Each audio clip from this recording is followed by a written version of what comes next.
I'm Ben with the BTC Sessions, and this is your Bullish Bit, brought to you by Citadel 21, the Bitcoiner magazine that you need a subscription to, written for plebs, by plebs, with a ton of eclectic Bitcoiner stuff.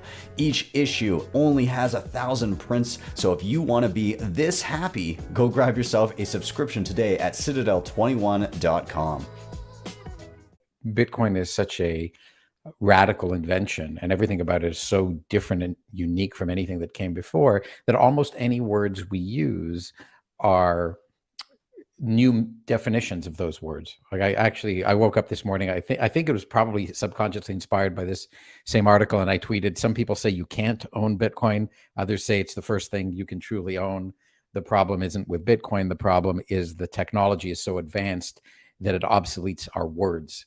And I think that that is a big part. And I linked actually to a different article that Gigi had in there. I wrote a short article about what ownership means, but Gigi wrote an article called Inalienable Property Rights, where he talks about the ownership concept in Bitcoin. He says owning is knowing.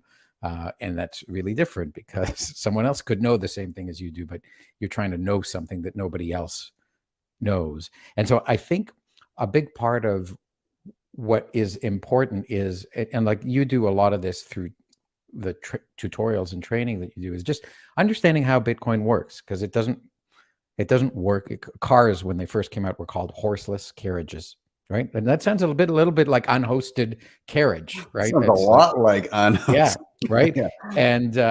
And eventually now we call them cars, which is actually short for carriage, because that's where the word comes from. And so the language evolves, and we of course understand what a car is. We don't look at a car and go, oh my God, this is so bizarre. There's no horse in the front and there's some strange thing under the hood that internally combusts, because we've become accustomed to it. And I think that's really the key thing that we're going through. Like, Bitcoin is so new, it's so revolutionary. Most people have never seen it before, and they don't understand how it works. Like, we've got a lot of learning to do, because it's such a radically different invention than anything else.